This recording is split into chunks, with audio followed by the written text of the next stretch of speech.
Before European settlement, the land around places like Plainfield was home to the Lenape. They lived in small, seasonal communities, moving with the rhythms of nature rather than staying in one place year-round.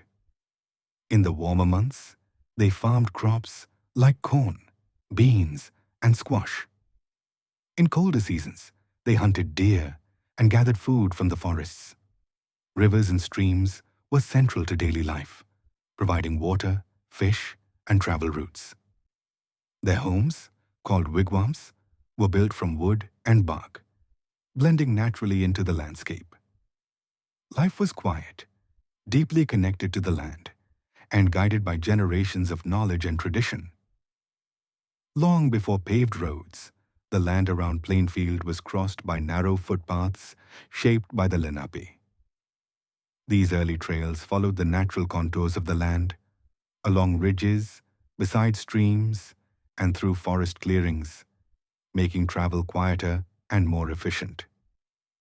They connected villages, hunting grounds, and trading areas, forming a network that stretched across the region. Over time, European settlers adopted these same paths, widening them into dirt roads for wagons and horses. Many modern roads still follow these original routes, quietly tracing the footsteps of those who walked the land long before.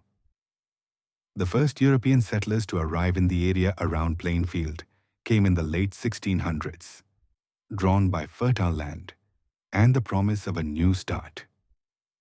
Many were English settlers, including members of the Quakers, who were seeking both opportunity and religious freedom.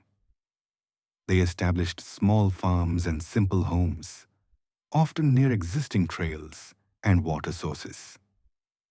In the beginning, survival depended on adapting to the land, clearing fields, building shelter, and learning from those who already knew the environment. These early settlements were quiet and scattered, but they laid the foundation for the town that would gradually grow in the years ahead. In the early days around Plainfield, small villages often formed at the meeting points of important roads. These crossroads became natural gathering places where travelers could rest, trade goods, or exchange news. As more people passed through, simple structures began to appear: homes, inns, blacksmith shops, and general stores, serving both locals and those on the move. Over time, these intersections grew into the heart of the community, shaping how the town was laid out. What began as a practical stopping point gradually became a center of daily life, where commerce, conversation, and connection all came together. During the American Revolutionary War, the area around Plainfield found itself near the path of armies and shifting front lines. Central New Jersey was a critical corridor between major cities, and troops moved through the region as the war unfolded. The nearby Watchung Mountains offered strategic vantage points, where forces could observe enemy movement across the lowlands.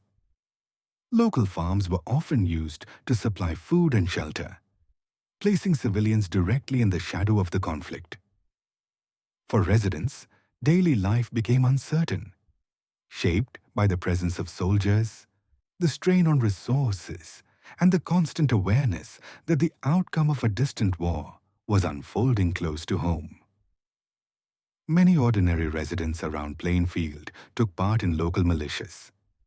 These were not professional soldiers, but farmers, tradesmen, and neighbors who organized to defend their communities. They trained when they could, often gathering on open fields, and were called upon to watch for enemy movement, protect supply routes, and support larger continental forces. Their knowledge of the land, its roads, forests, and hidden paths, made them especially valuable. Though their service was often part-time, their presence helped strengthen local defense and gave communities a sense of involvement in the larger struggle for independence. Communities around Plainfield were often divided between those loyal to Britain and those supporting independence. Some residents, known as loyalists, believed stability under British rule was safer, while patriots pushed for freedom and self-governance. These opposing views could exist within the same town, even among neighbors or families, creating tension and uncertainty. Disagreements were not always fought on battlefields.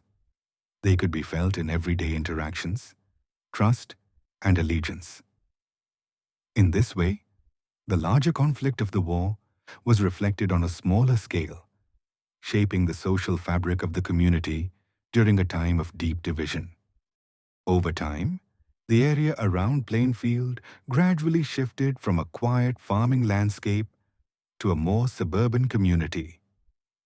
As transportation improved, especially with the arrival of rail connections to New York City, more people began settling in the area while working elsewhere. Large farms were divided into smaller residential lots, and new streets and neighborhoods began to take shape. Homes were built closer together, and local businesses expanded to serve a growing population. This transition changed not just the appearance of the land, but also the rhythm of daily life, as the community became more connected to nearby cities while developing its own identity. As Plainfield grew, its street layout began to reflect both its rural origins and its expanding population. Early roads often followed older paths and natural features, creating a somewhat irregular pattern. But as development increased, especially during its suburban growth, more organized planning took shape. New neighborhoods were laid out with straighter streets, defined blocks, and residential lots designed for homes and yards. Roads were positioned to connect key areas, train stations, schools, and commercial centers, making movement through the town more efficient. Over time, this blend of older winding routes and newer planned streets created the structure of the city as it exists today. In the late 1800s and early 1900s, Plainfield earned the nickname Queen City because of its beauty, refinement, and prominence among towns in the region. Tree-lined streets, grand Victorian homes, and carefully maintained public spaces gave the city an elegant and distinguished character. Wealthy residents built impressive estates, and the community became known for its culture, order, and quality of life. The nickname reflected a sense that Plainfield stood out, graceful, well-developed, and admired, like a queen among neighboring towns. In the early 1900s, Plainfield began to see a gradual rise in local industry, adding a new layer to its largely residential character. Small factories and workshops appeared, producing goods such as textiles, machinery parts, and household items. These industries provided jobs for local residents and attracted workers from surrounding areas. Their locations were often tied to rail lines, making it easier to transport materials and finished products. While Plainfield never became a major industrial center, this period of growth helped diversify its economy and shaped the daily lives of many who lived and worked there. In the summer of 1967, Plainfield experienced a period of unrest that reflected wider tensions across the United States at the time. The 1967 Plainfield unrest grew out of frustrations over inequality, policing, and economic hardship.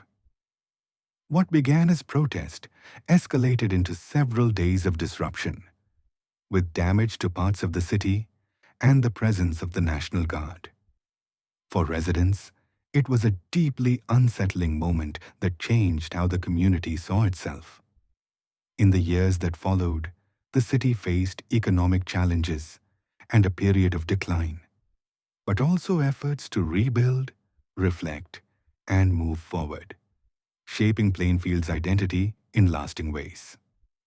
From the late 1900s into today, Plainfield has gone through cycles of challenge and renewal. After periods of economic decline and population shifts, efforts began to focus on rebuilding neighborhoods, supporting local businesses, and preserving the city's historic character. Community organizations and local leaders worked to strengthen civic life and improve opportunities for residents. In recent years, there has been renewed interest in revitalization, with attention to housing, downtown development, and cultural identity. While change has not always been even or easy, the city continues to evolve, balancing its past with a forward-looking sense of growth and possibility.